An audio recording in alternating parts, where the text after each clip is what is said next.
E hoje eu vou estar entrevistando uma doutora que eu gosto muito, que é a doutora Adriana. Nós vamos falar sobre os cuidados com a reserva ovariana da mulher com endometriose. Hoje você vai saber por que você deve ter atenção, quais os cuidados que você, portadora de endometriose, deve ter, quais os exames, como é que você pode saber como é que está a sua reserva ovariana e o que é reserva ovariana.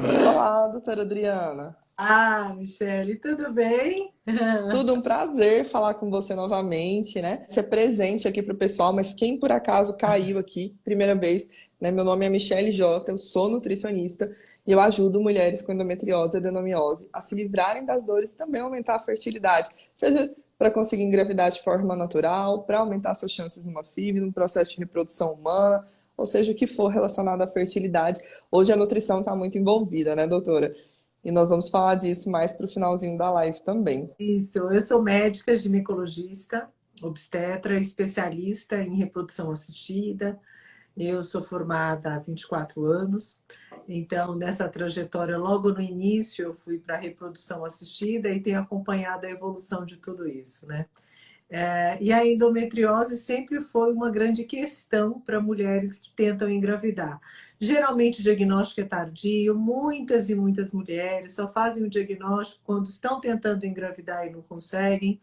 Mas o Uhum. importante é, eu falo, não adianta chorar pelo leite derramado. Fez o diagnóstico, vamos mudar hábitos de vida, tratar e seguir em frente, que é possível viver bem, é possível engravidar e ter uma qualidade de vida mesmo com o diagnóstico, né? Doutora Adriane, você colocou bem nessa questão do diagnóstico ser tardio da endometriose, e é o que a gente mais vê, né? As mulheres, às vezes, recebendo o diagnóstico quando elas estão investigando a causa da infertilidade, elas estão ali tentando engravidar há tempos, e aí, então, ela vai fazendo aquele mapeamento, né, para ver por que não está conseguindo, e aí se depara, tropeça no diagnóstico de uma endometriose. E muitos dos motivos está relacionado, né, com a mulher achar que a dor é normal, que não leva, às vezes não é levado a sério, muitos profissionais não levam a sério essa queixa de dor, de cólica que a paciente traz no consultório.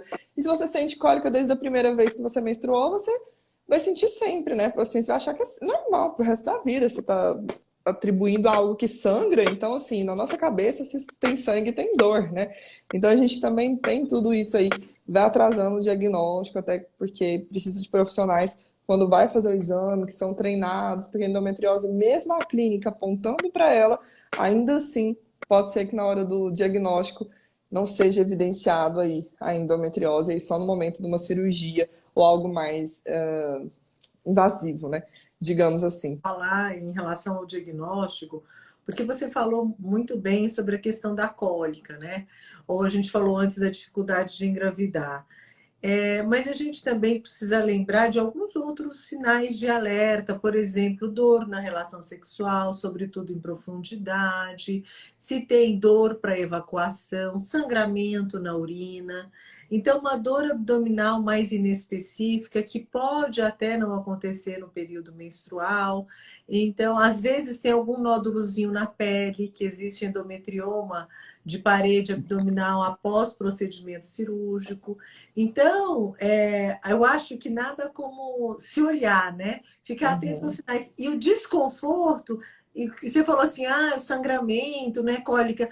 E às vezes a gente se acostuma com aquele sofrimento e perde a referência, né? Então, não, Sim. ter desconforto não é normal, não é normal. Então, a gente não pode aceitar isso como uma realidade. A gente precisa ficar confortável.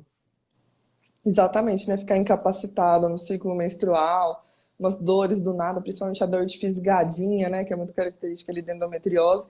E como você colocou, não só a cólica, mas dor na relação, dor para fazer cocô, dor para soltar gases, né? Um intestino estranho, hora preso demais, hora solto demais. Tudo aí pode ser sinal. E ainda tem aquelas que não têm diagnóstico, né? Às vezes a É. pessoa fala assim, não, mas eu não tenho endometriose, eu não sinto dor.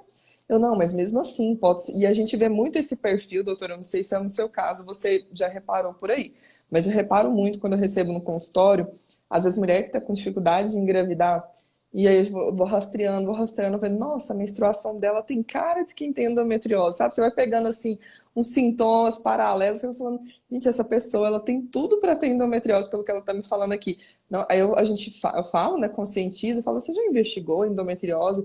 Ela, não, mas eu não tenho, não sinto cólica, não. Não, mas olha, por esse jeito da sua menstruação, tudo isso pode ser, né, conversa com seu fertileuta para estar avaliando, porque é comum, nem toda endometriose ela vem acompanhada de dor, né? É um sintoma mais É. clássico, mas existe aquelas que são assintomáticas.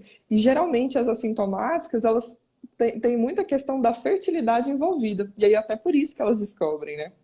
E é esse olhar atento mesmo, né? Por isso que a gente, às vezes, e tem paciente que é engraçado, que assim, vem com diagnóstico de infertilidade e teme. Aí falou assim, não, mas eu tô desesperada. Mas por quê? Porque você não engravida? Não, porque eu tenho medo de ter endometriose. Então, às vezes, até aparece um bicho papão. Falou assim, não, pensei que você tivesse com medo porque você não está engravidando. Falei, não, peraí. Então, vamos lá. Se não engravida, se tem endometriose, são duas questões que a gente vai investigar aqui. E realmente pode ser totalmente assintomática. 50% das mulheres com infertilidade têm endometriose. É um percentual muito alto. E assim, por ter toda essa questão envolvida, né, doutora, eu acredito que essa quantidade aí de 1 em 10, ela é muito maior. Eu mesma acabei descobrindo o diagnóstico porque eu comecei a trabalhar na área. Não, Hum. não desconfiaria, nem sabia da existência de endometriose, muito menos que eu achava que era uma doença super rara quando eu me deparei com ela no caminho assim da fertilidade. E aí começaram a aparecer, eu falei, gente, mas peraí, eu também tenho cólica, será que eu não- eu achava assim, era o nível de dor de ir para emergência, né, de tomar uma morfina, mas não, existem vários níveis de dores ali em endometriose. Às vezes tem gente que não tem dor na menstruação, mas vai ter dor fora do período menstrual. Então, por Exato. isso é complexo, né? Assim, existe aquele olhar atento do profissional e principalmente a conscientização da paciente, porque se ela se depara com essas informações, ela pode falar, poxa, eu não tenho cólica no período menstrual, mas eu tenho que correr para a emergência no meio do meu ciclo, né? A famosa dor do meio. Então, tudo isso aí a gente tem que estar com esse olhar atentozinho. E hoje, doutor, eu convidei aqui você para a gente falar sobre a reserva ovariana, que é um tema importante, né, dessas pacientes aí que têm endometriose. Mas antes da gente começar a entrar nesse tema, o que que é reserva ovariana, né? Para o pessoal que está aqui entender, vamos começar assim do básico. O que que é reserva ovariana? É uma coisa super interessante da gente falar de reserva, né? Parece que a gente tem uma mala aí, né? Carrega junto consigo em relação aos ovários. E de verdade, eu falo que o ovário é como se fosse um cacho de uva, né? Então imaginar que quando está na adolescência, esse cacho de uva é enorme, grande, cheio de uvas. E a cada mês as uvas vão caindo e vão se perdendo folículos ovarianos.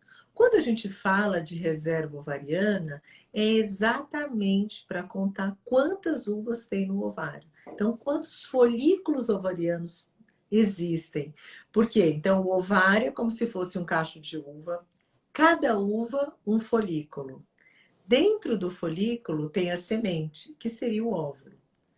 No caso das mulheres, então esse cacho de uva é grande, existem uvas de tamanhos diferentes e durante o ciclo menstrual, uma uva cresce para romper e liberar a semente, que é o óvulo. E esse processo é contínuo toda a vida reprodutiva da mulher. Mas ela nasce com um número de óvulos e eles não se refazem. Então, tem cerca de 7 milhões de óvulos na vida fetal intrauterina. Quando nasce, já tem a metade. E quando tem na adolescência, esse número é de 400 a 600 mil folículos ovarianos. Então, a gente tem essa redução mesmo sem menstruar, sim. E não existe como economizar folículo ovariano. Então, não importa se toma pílula, se não toma pílula. Então, quando a gente fala de reserva ovariana, nada mais é do que o tamanho desse cacho de uva. Então, quantos folículos tem no ovário? Então, a gente faz exames de hormonais para verificar a produção de hormônios, tanto pelo ovário, quanto hormônios que o cérebro produz para estimular os ovários. O antimileriano, que é o hormônio que é produzido pelas células que envolvem os folículos ovarianos, e um exame super preciso, que é a contagem de folículos antrais através da ultrassonografia transvaginal. Então, o exame é relativamente simples, mas é necessário esse olhar para a contagem dos folículos para avaliação. Então, no ultrassom de rotina, normalmente não se faz isso. E também, se está tomando anticoncepcional, os ovários estão em repouso. Então, eles ficam menores, e aí a reserva ovariana não pode ser estimada. Então, muitas mulheres jovens acham que está tudo certo, mas elas estão tomando pílula, não fazem avaliação da reserva ovariana, e é importante dar uma pausa em tudo isso para avaliar a partir dos 30 anos. E você tocou num ponto importante, né, dessa questão da pílula, né? Porque a gente sabe que o tratamento da endometriose, muito se tem às vezes de uma primeira linha, que é o bloqueio da menstruação. Né? E às vezes a mulher começa a tratar a endometriose e ela se esquece de avaliar a fertilidade. Ela vai deixando para depois, porque o foco dela ali, no primeiro momento, é tratar a reserva ovariana e fertilidade, esquece. Né? E aí, de repente, chega nos 40, 41 anos, eu quero engravidar, mas está bloqueando a menstruação. E ela não avaliou essa reserva ovariana antes. Então, isso é muito importante, né? Você que hoje tem um desejo de engravidar um dia, ou quer, né, neste momento, você precisa fazer um exame para ter uma real noção ali da sua situação, para não deixar para depois, e aí você foca demais no tratamento da endometriose, mas no final das contas você coloca o seu sonho para escanteio, né? Deixa ele de ladinho ali, guardadinho, silenciado. Mas aí quando você resolver dar a real atenção para ele, pode acontecer de ter passado do tempo, né, doutora? Então tem que tomar esse cuidado aí das pacientes fazerem isso. Mas antes eu queria pegar um pouquinho do que você falou, da questão do cachinho de uva, né? Que cada vez que a mulher menstrua, ela é como se ela estivesse liberando, aquele cachinho de uva está liberando uma uvinha, né? Exato. E aí aparece muito essa dúvida, né? Eu queria que você falasse um pouquinho a respeito disso, das mulheres acharem, poxa, então se quando eu uso um bloqueador de menstruação, você falou, né, da questão do anticoncepcional, meu ovário está dormindo, então quer dizer que meu cachinho de uva está congelado, ele tá sendo guardado? Como é que é isso? O anticoncepcional, o bloqueio da menstruação, ele preserva o ovário, os óvulos? De forma alguma. Infelizmente, a gente não tem como economizar folículos ovarianos. Então, a gente não consegue nem aumentar o número de folículos e nem diminuir. Cada um tem a sua reserva, que foi geneticamente determinada, que a pessoa nasceu com ela. Infelizmente, ao longo da vida, a gente só consegue piorar. Como? Com hábitos de vida não saudáveis, com estresse do dia a dia, com procedimentos cirúrgicos, com o surgimento de doenças, tumor de ovário, a própria endometriose. Então, só piora, melhorar não. Então, tudo que a gente faz para a vida saudável, a gente evita essa degeneração mais rápida. E não tem como economizar. Então, usa a pílula, e de fato, DIU, qualquer método hormonal não interfere nessa liberação ou no processo de degeneração dos folículos ovarianos.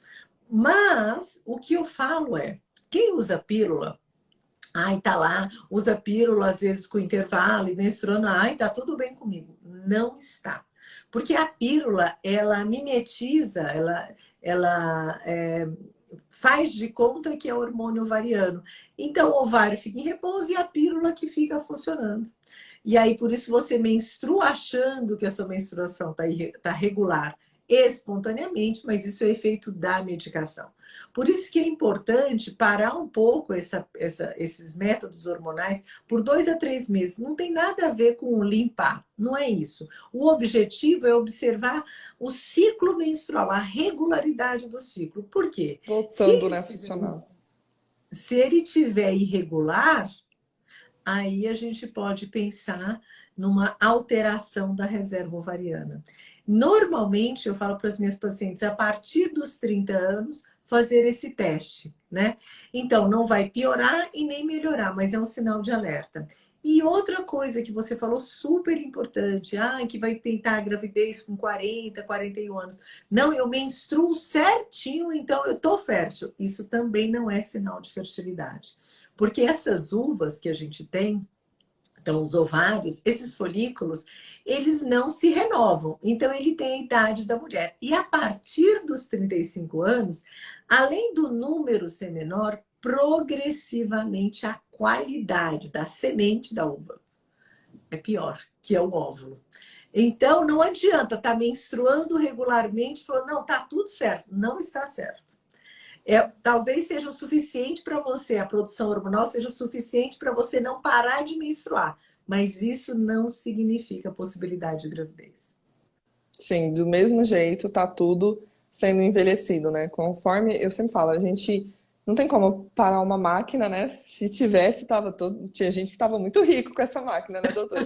Que descobrisse a fórmula ali de congelar e ninguém mais envelhecer. Ah, Mas do mesmo jeito que a gente envelhece, os cabelos brancos aparecem, as ruguinhas, né? Do mesmo jeito que o nosso corpo envelhece internamente também. Nosso órgão reprodutor vai envelhecendo, né? E aí, contra a nossa genética, não tem como lutar. Mas você colocou bem, meu estilo de vida vai determinar, né? Se eu boa. estou descendo essa escada do envelhecimento correndo, se eu estou acelerada no envelhecimento, ou se eu estou descendo plena, parte numa selfie, olha um pouquinho, estou descendo no meu tempo, né? Porque retardar realmente para o envelhecimento não foi descoberto.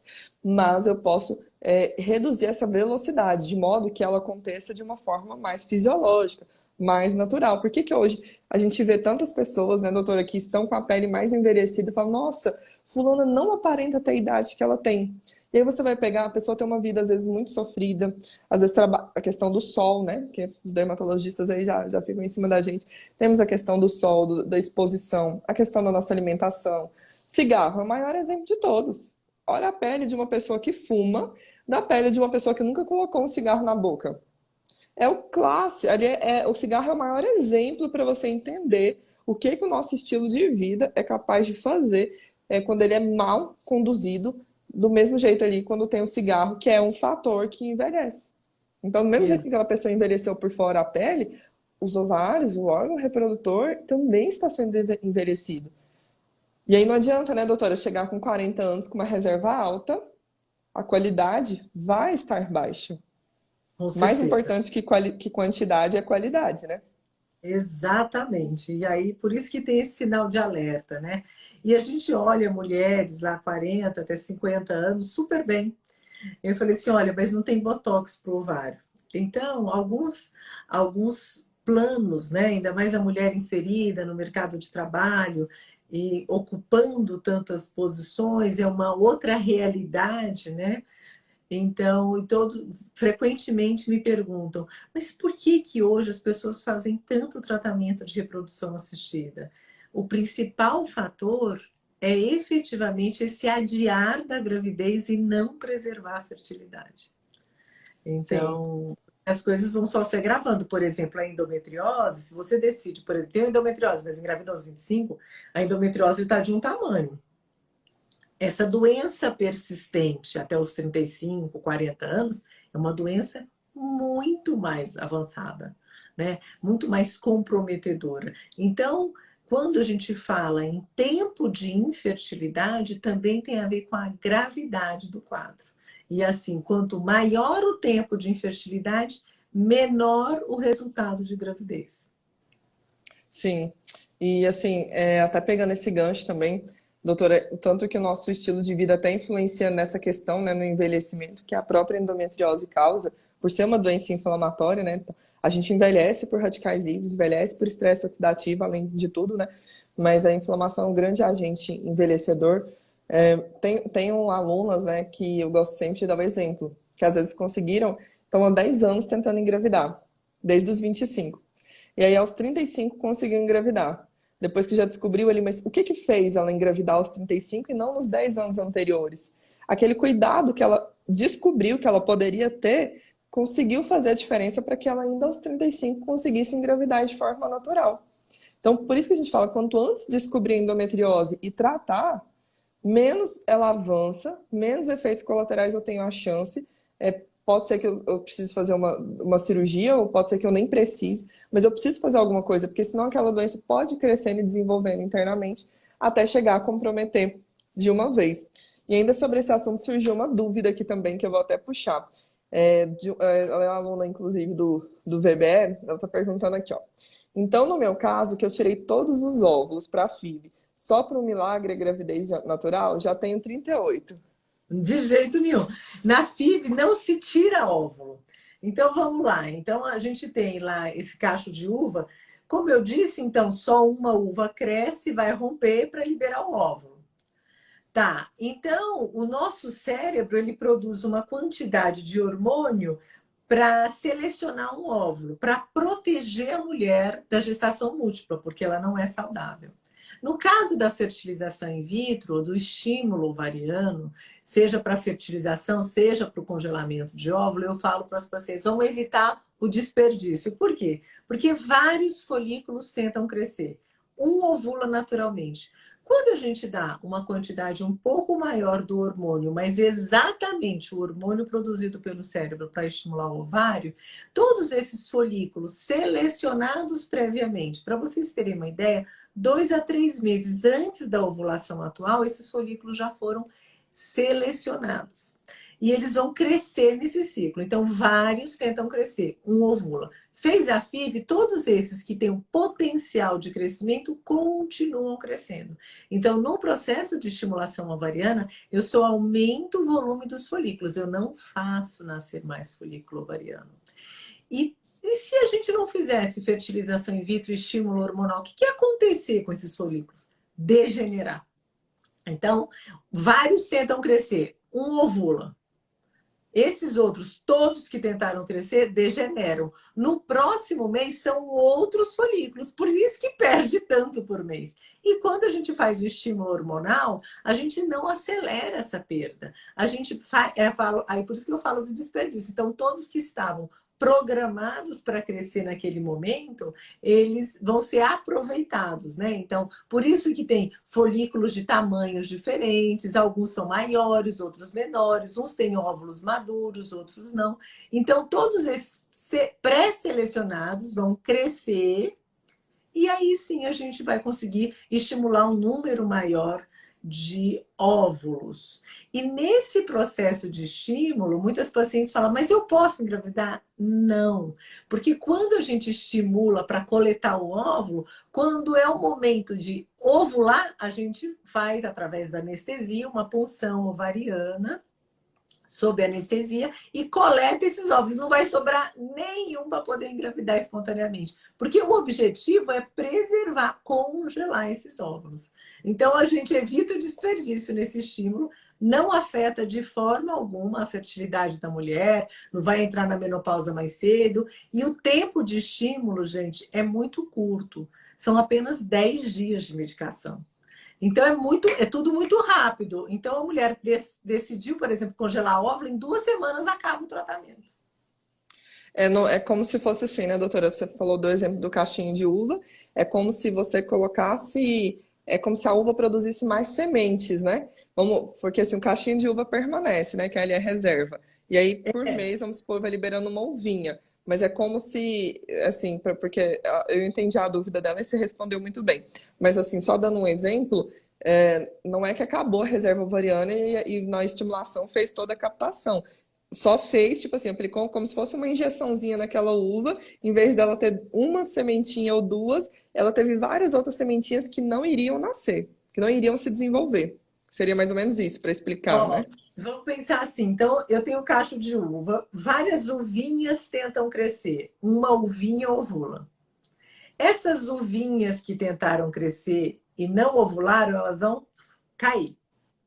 No processo de estímulo ovariano, essas uvinhas que tentam crescer, elas vão crescer além daquela maior.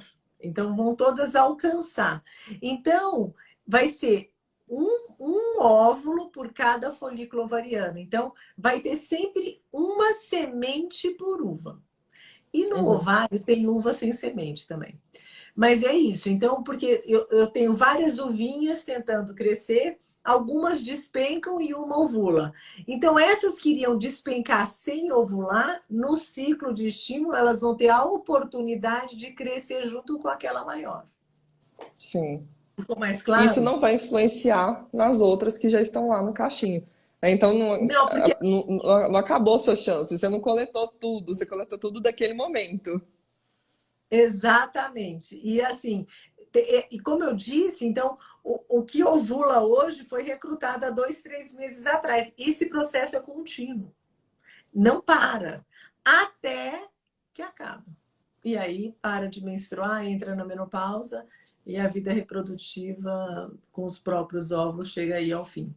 Então Sim. é isso. Então a gente vai aproveitar.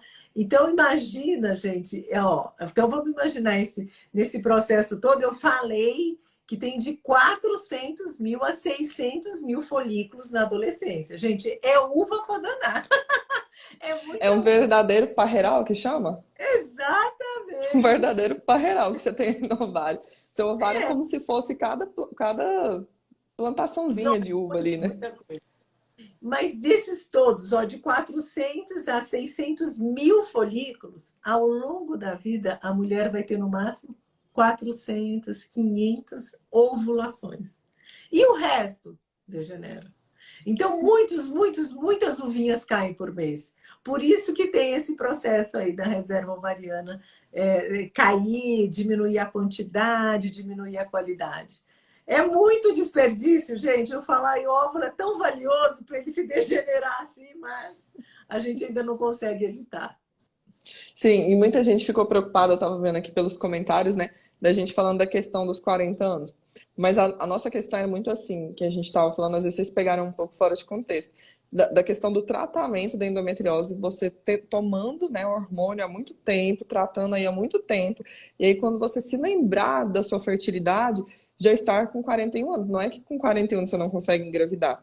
É, as Isso. chances são mais reduzidas? São, mas existe possibilidades, não é algo que é impossível, né? Por mais que você não tenha qualidade boa, mesmo assim você precisa de um, né? E assim, eu imagino que a doutora também já tenha visto N casos aí de gravidez após os Após 40, o momento. sendo de forma natural ou por reprodução assistida, independente de ser doação de óvulo ou não.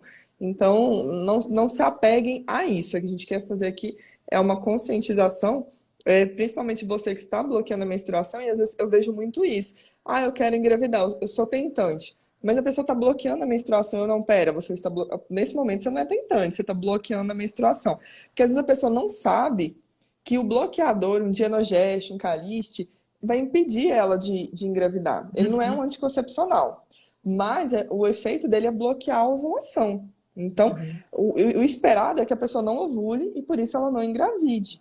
Né? Então, assim, tem que ter essa noção dele não ser um anticoncepcional, mas dele jogar contra a fertilidade. Aí, se é um desejo engravidar, discutir com o médico. E aí, é importante fazer Exato. essa reserva ovariana.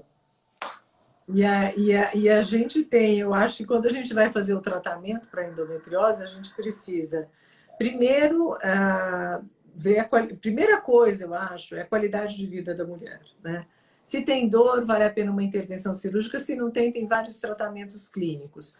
Então, a endometriose, então é quando essa camada interna do útero aqui, que tem o endométrio, ele vai ou para a parede uterina, que chama adenomiose, ou para o ovário, para a tuba, para qualquer outro local, que chama endometriose. Tá. Então, dependendo do local, pode ocorrer o comprometimento da fertilidade. Mas mesmo quando a endometriose está na bexiga, pode. Porque o normal, gente, não é ter endometriose. A Michelle até já falou anteriormente sobre esse processo inflamatório envolvido na questão da endometriose. Então, assim, tem endometriose, tá? Tem dor, é uma coisa. Não tem dor, outro aspecto. Quer engravidar é uma estratégia. Não quer engravidar é outra estratégia. E até quando a gente tem um diagnóstico, seja de um tumor ovariano, de endometriose, qualquer intervenção, ai, tive um cisto que rompeu e aí eu tirei um ovário. Gente, preserva a fertilidade, congela os óvulos para depois bloquear hormonalmente para endometriose. Então, não quero engravidar agora? Perfeito, não tem problema. Vamos preservar a fertilidade. Por quê? Eu sei que com o passar dos anos, as uvinhas não vão caindo, não vai diminuindo a reserva ovariana. Além da quantidade, o número também fica muito restrito. Tá, eu não quero engravidar agora. E eu já tenho o diagnóstico de uma doença que compromete a fertilidade. Então, a gente faz um congelamento até mais precoce. Pode congelar óvulo antes dos 30? Sim, Pode. A gente precisa avaliar a realidade de cada mulher. E aí preserva a fertilidade, aí faz esse bloqueio hormonal ó, por anos a fio, sem pressa. É isso mesmo que você falou. E, doutora, assim, vamos supor então, a mulher está menstruando, né, porque ela quer avaliar a reserva ovariana dela e tal. Quais exames que uma pessoa faz para saber essa questão você já começou a falar um pouquinho, né? Mas existe mais de um tipo para avaliar a reserva ovariana? É um tipo de exame só? Quais as formas que essa mulher pode avaliar a fertilidade dela? Assistiu a live, ficou preocupada e agora? Ela, o ginecologista, principalmente assim, um fertileuta que faria essa avaliação. Mas dentro dessa conduta, quais exames geralmente são pedidos para a pessoa avaliar? Então, primeira coisa, quer fazer avaliação da reserva ovariana, não pode estar tomando anticoncepcional. Não pode tomar injeção, nada hormonal. O DIU com progesterona até dá pra gente, porque continua ovulando normalmente, então dá pra gente pesquisar. Se a paciente tem ciclos menstruais regulares, ou seja, não está usando o DIU com hormônio, eu consigo avaliar os hormônios que são produzidos no início do ciclo menstrual, no período ovulatório e pós-ovulação. Isso são os exames hormonais. Então, primeiro, eu vou dosar o hormônio produzido pelo cérebro para estimular o ovário a crescer o folículo e ovular. Então, FSH, LH, e o estradiol, que é o hormônio produzido pelo folículo. Aí ele vai produzir, vai crescendo, crescendo, e depois que ele rompe, ele produz um segundo hormônio, que é a progesterona. Então, eu vou avaliar não só a quantidade desse hormônio, mas a qualidade do hormônio produzido após a ovulação. O hormônio antimileriano, então esses hormônios eu tenho o período certo. Então, no início do ciclo menstrual, normalmente entre o terceiro e o quinto dia, e a progesterona após a ovulação, que normalmente acontece no 14º, 15º dia. Então, a gente lá pelo 21º, 23º dia pode colher esse exame. O hormônio antimileriano pode ser colhido em qualquer fase do ciclo menstrual, porque ele é relativamente constante, independente da fase do ciclo, né? Se está antes ou depois da ovulação. Esse é o hormônio, então é a dosagem do exame de sangue, que é o hormônio produzido pelas células que envolvem os folículos ovarianos, que são as ovinhas. Ótimo. E além disso, a gente pode também fazer o exame de ultrassonografia transvaginal. Não é um exame, gente, que normalmente é feito no check-up. Não é que fala, tá tudo normal, então tá tudo certo. Não. Esses exames hormonais são específicos, então eles precisam ser solicitados adicionalmente ao check-up ginecológico, e o ultrassom transvaginal corriqueiramente vai avaliar se tem mioma, eventualmente se tem uma endometriose muito extensa, se tiver alguma questão no ovário. Inclusive, a endometriose, ela não é vista no ultrassom convencional. Tem que fazer o preparo intestinal para fazer esse ultrassom.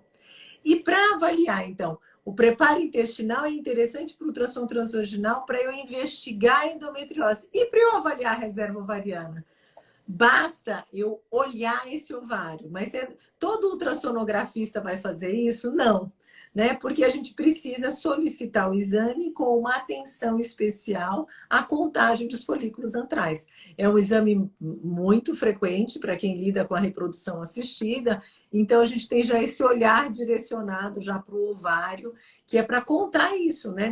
Não é todo radiologista ou ginecologista que está habituado com esse número, né? Entendi. E aí, esses padrões, né, é importante, igual você falou, às vezes a pessoa acha que é só ir lá e fazer o exame. Mas se fazendo de errado, ou do jeito errado, né, às vezes, igual você falou, se não for um profissional, às vezes, que o próprio médico indica, que alguém que confia ali no trabalho, ainda pode ter às vezes, uma avaliação não eficaz, né? E aí você pode ter tanto um valor superestimado como subestimado ali da reserva ovariana. E assim, as mulheres com endometriose, né, a gente falou em vários pontos aqui, elas têm um envelhecimento maior devido ao estado inflamatório da doença em si. Mulheres com endometrioma têm uma questão a mais ali para se preocupar? Então, vamos supor que quando a gente tem então um foco de endometriose, então é célula que é da cavidade uterina, está no endométrio. Está no ovário. E então, se ela está no ovário, ela está ocupando o lugar do folículo ovariano. Então, a partir do momento que cresce o endometrioma, dois corpos não ocupam o mesmo lugar no espaço. Então, o que ele faz? O endometrioma, ele vai ocupar o lugar de folículo ovariano saudável. Então, quem tem endometriose nos ovários, ele falou assim, ai não, meu cisto de endometriose é pequenininho, então, mas cresce, né? Então, a gente precisa acompanhar, porque às vezes cresce tanto que quando vai fazer alguma intervenção cirúrgica, é impossível a gente isolar o endometrioma do restante do ovário. É claro que a gente sempre tenta preservar um pouquinho de tecido ovariano, mas às vezes isso não é possível. Então, às vezes, esse tratamento ele precisa ser anterior a esse endometrioma grandalhão. Por quê? Porque ele vai ocupar o lugar de folículos saudáveis. Então, o ovário normal vai ser substituído pelo endometrioma, que é o cisto de endometriose, no ovário, e assim vai diminuir a capacidade de ovular. Sim, e por ser um tecido, né, um foco, é o quê? Inflamatório. E aí vai liberar mais ali inflamação, citocina, né, células inflamatórias naquele ovário, prejudicando o ambiente, né? A gente fala assim, o famoso ambiente inóspito, que é um dos grandes motivos ali da endometriose afetar a fertilidade, né? Que ela deixa um ambiente inóspito para a vida. O ambiente tá sem saúde, está sem nutriente, está cheio de inflamação, estresse oxidativo. E ali, às vezes, o embrião não consegue implantar, atrapalha a implantação, entre outras questões hormonais. Então tenham esse cuidado aí. Vocês têm endometrioma com tamanho, né? Procurem realmente um profissional para saber se é um caso cirúrgico, porque se ele vai evoluindo, se ele está em evolução, não vai ser legal, né? Como a doutora colocou, vai ocupando ali o ovário e vai espremendo. E às vezes, quando for realmente submetido à cirurgia, já não tem como isolar e nisso acaba perdendo o ovário, que é até um risco, né, doutora, assim, das cirurgias ali.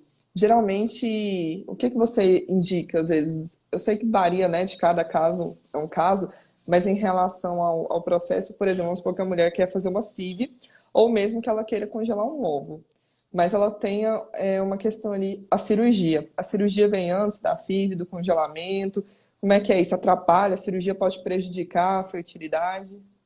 A cirurgia pode prejudicar e muito a fertilidade, porque toda vez que eu vou tirar um cisto no ovário, gente, então tá aqui, não é assim uma coisinha que ela desprende, ela tá grudada, então eu vou puxar junto com o cisto, ó, tecido ovariano normal. Então toda vez que se faz uma cirurgia para endometriose no ovário, tem uma diminuição significativa da reserva ovariana.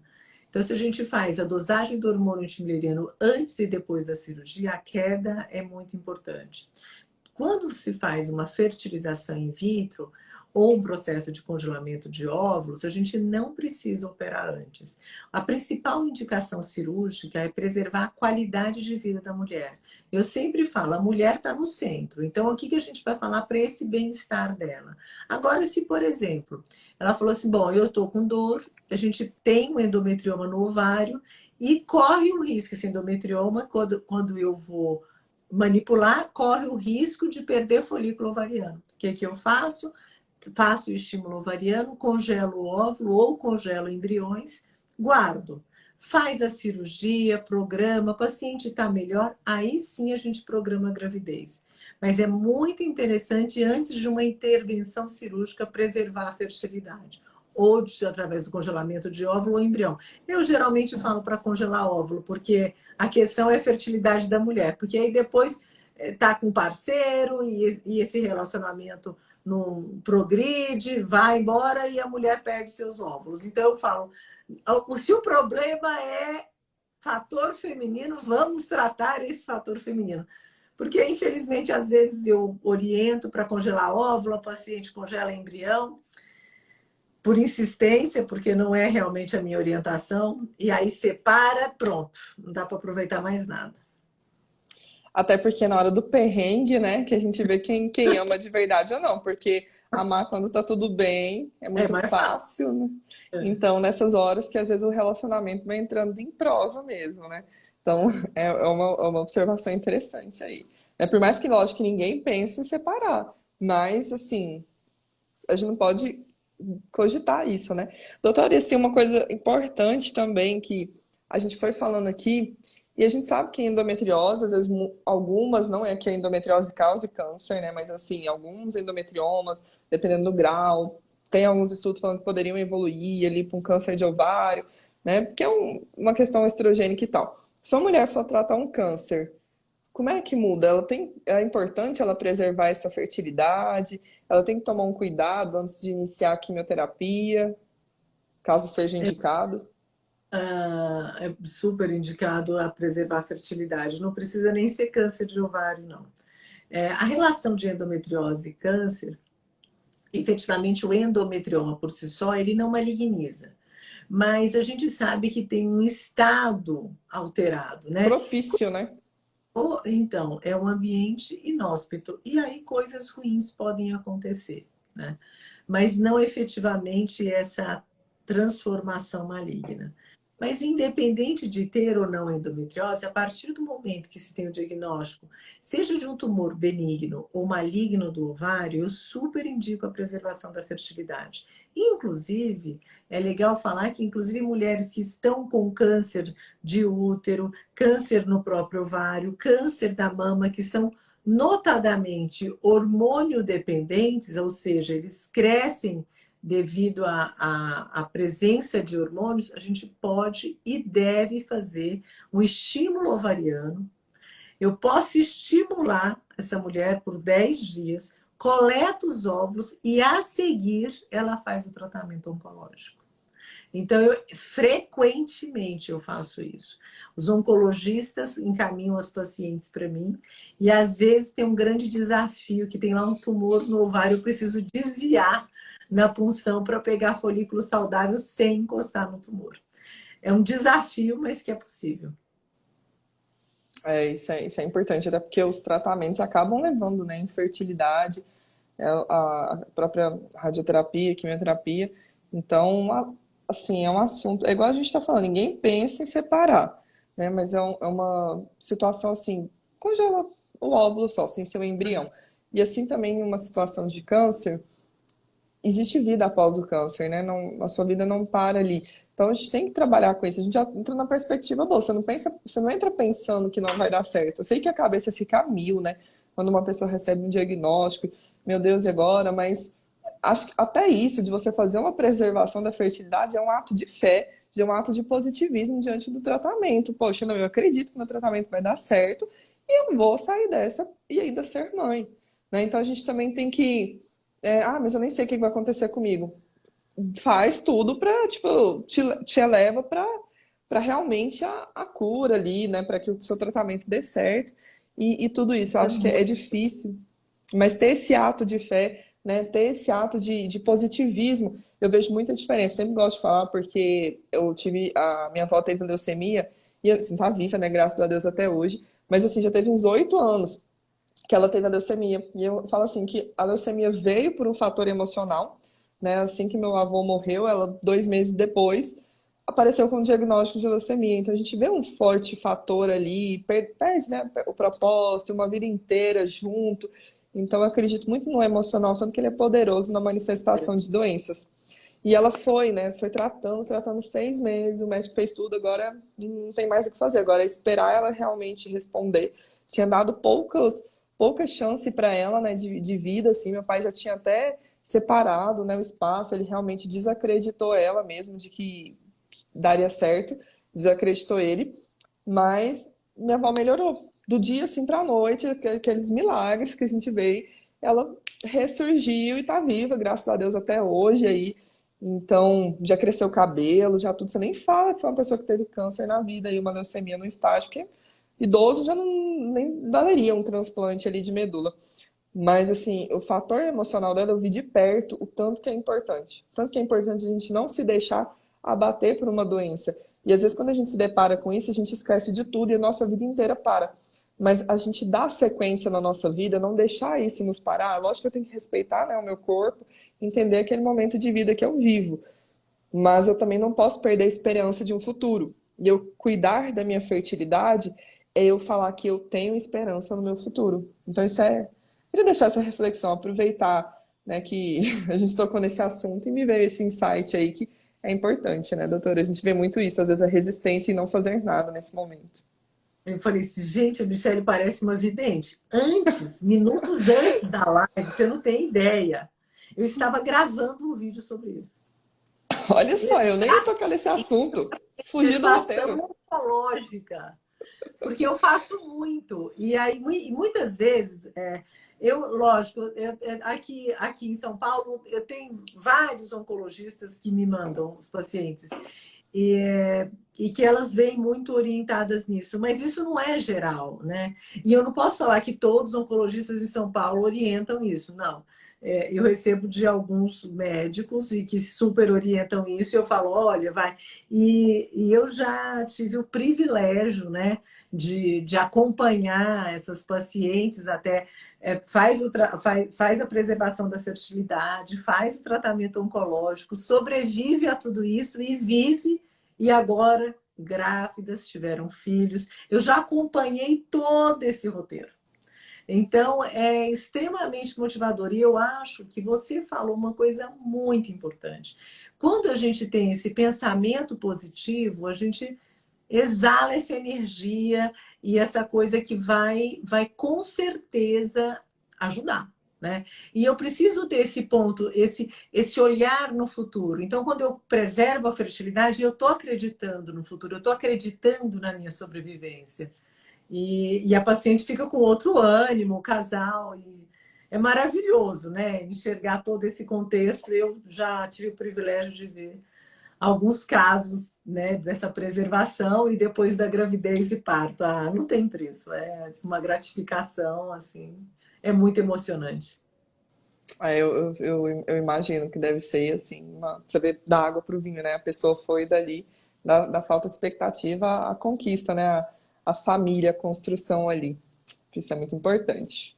Bom, nós estamos chegando aqui no finalzinho, doutora Adriana. Passa rápido o tempo, né? A gente conversa, conversa, conversa.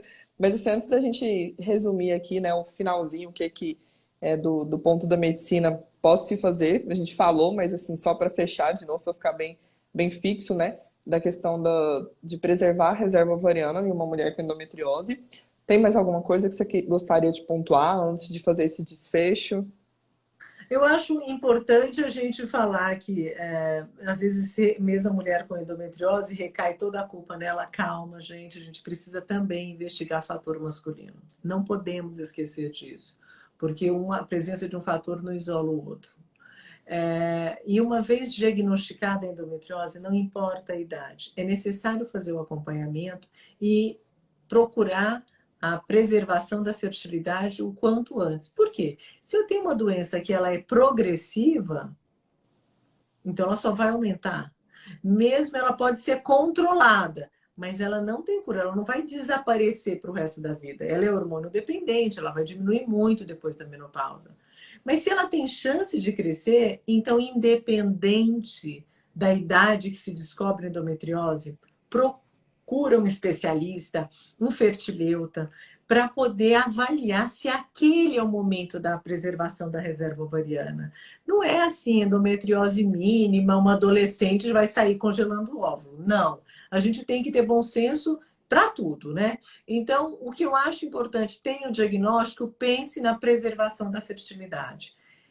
E realmente, quanto antes isso for feito, melhor. Os melhores resultados de congelamento de óvulos são antes dos 35 anos, mas ainda com excelentes resultados até os 37. Mas isso varia de mulher para mulher. Como eu disse, tem uma que tem 400 mil óvulos, outra tem 600 mil. E a gente não sabe onde vai estar nesse meio aí. Além de todos os hábitos de vida que podem agravar essa situação. Então, tem o diagnóstico, além de tratar a endometriose, faça uma consulta com o fertileuta com o objetivo de olhar nesse futuro. Exatamente, e como você foi colocando, do estilo de vida, que é muito importante, para vocês não descerem essa escada do envelhecimento correndo, né? Vamos descer de plenas, devagarzinho, respeitando o tempo da escada, né? Para que, tipo, em São Paulo, né? Em São Paulo tem muito isso. As escadas rolantes, o pessoal já desce andando a escada rolante. Desce a escada rolante, fica do lado esquerdo, né, doutora? Que o pessoal passa mais rápido. É. Porque aqui em Eu não Goiás a esqueço, gente não tem direito metrô, sempre então parado, né? é o passeio turístico, né? Quando a gente fica assim, gente, o povo acelerado. Então, então se vai descendo a escada rolante, deixa o tempo te levar. E para isso, você precisa ter uma alimentação adequada, né? Quando a gente fala de uma alimentação inflamatória, é uma alimentação com mais comida de verdade e menos industrializada. Se você já se pautar por aí, você já está com quase 70% da sua alimentação alinhada, comendo comida de verdade. Dormindo bem. Muitas de vocês deixam isso de lado, né, doutora? A gente vê isso, a pessoa dá tanta atenção para tantos fatores, mas ela esquece do sono dela, que é um importante fator. Uma pessoa que não dorme, ela envelhece mais. Então, vai prejudicar e muito o envelhecimento ovariano. Dormir, mas eu não tenho tempo, eu trabalho demais. Então, será que você não está precisando trabalhar menos? Às vezes, paciente, eu vejo muito assim, quando eu pego paciente, principalmente que é médico, plantão, residência, não sei o que, mil coisas. Eu entendo que é a carga da vida ali, da profissão, entre outras profissões, mas às vezes menos é mais, menos plantões, reduzir, porque eu preciso dormir. Se eu não dormir, a minha reserva ovariana vai ser afetada. A minha Tudo. cognição, tudo, né? Não só a reserva ovariana, mas tudo no corpo de modo geral, favorece o ganho de peso. Favorecendo o ganho de peso, obesidade, sobrepeso é um dos maiores fatores. Só da paciente emagrecer, né, doutora? Quanto que ela já não desinflama? Eu falo assim, sobrepeso e obesidade de paciente que tem endometriose é um inflamador ali que se você já põe para o adequado, já é metade do caminho andado, porque gordura produz célula inflamatória, piora mais ainda a situação. A minha saúde intestinal. Então, ter cuidado ainda mais, prestar mais atenção no meu cocô, né? Como é que tá tudo isso. No meu emocional. Às vezes, eu querer controlar demais, isso me gera tanta carga de estresse, tanto estresse, não tem como a gente zerar, né, doutora Adriana? Não tem como zerar, agora eu sou uma pessoa zen, não fico estressada, não tem como. Mas a gente precisa gerenciar esse estresse, para que esse estresse não jogue contra mim, porque ele atrapalha, inclusive, a ovulação, né? Às vezes o excesso de cortisol, ele prejudica. Então, eu preciso ter uma gerência. Quando eu faço atividade física, eu descargo mais a minha ansiedade. Quando eu durmo melhor, a minha ansiedade também é mais controlada, o meu estresse é controlado. E quando eu dou andamento a outros projetos de vida. Eu falo assim, sua vida não parou para você resolver a questão da fertilidade. Movimento gera movimento. Então, tudo, um projeto profissional, um projeto com um esposo, com um marido, alguma coisa que você quer realizar, tudo isso tem que dar andamento para a jornada se tornar leve. Quando a jornada se torna leve, parece que você tira aquele peso, né? O estresse ele fica sobre gerência. Você não está sem estresse, mas ele está sobre gerência. O que mais me dói é muitas vezes ver, nossa, passou 10 anos da minha vida eu tentando engravidar e eu perdi o meu casamento foi se acabando ano após ano, entre outros fatores, né? A mulher às vezes se esquece dela quanto mulher, os sonhos dela profissionais, ou tudo. Não é os extremos, né? Nem excesso de profissional, nem a falta dele, mas eu coexistir no meio disso tudo, né? Porque não é um me esquecer de engravidar, porque eu estou esperando concluir o mestrado, o doutorado, aquela promoção, mas também não é eu dizer tchau a tudo e simplesmente a minha vida se resumir a isso, fertilidade. Que a jornada se torna pesada e o estresse, ele vem com vontade. Então, era isso que eu queria deixar de mensagem também. Fantástico, fantástico. Que ótimo falar com você. Obrigada pelo convite. Qualquer dúvida, eu estou sempre aí à disposição. A gente pode marcar outros encontros e é muito bom passar informação de forma qualificada e assim para as pessoas de uma forma geral e muito simples, né? Basta estar online e basta Sim. estar atento. Um beijo para vocês e até a próxima live.